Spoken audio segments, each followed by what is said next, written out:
habar gidir haye dhalinyarada habar gidir heestii xawadegan ka warrama ciddii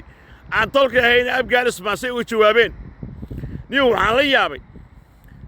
abgaalka waaga hore waxay dhihi jireen habar gidir sheeko waxay suuq geliyeen habar gidir madaxweyne ma noqon karto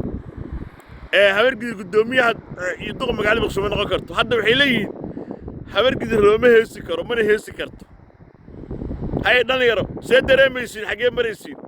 alacaal heestu qaraxday noqotay hees sida heesta xawadegan mucsan noqotay laakiin waxaa la yaaba shalay heestii ayaan wadan markay soo baxday abgaal habar gidir dhan waa isku duubeen sababta nacaybka ilaa heerkaas gaarsiisan ay dhalinyarada beesha abgaal walaha nahay ee joogo social media ugu qaadeen habar gidir aan la yaaba marka waxay la tahay waxaasoo dhan waxaa u sababa inaad maqasheen madaxweyne ma noqon kartiin waxaa la joogaa xilligii aad ku sii madaxweynaha doolan lahaydeen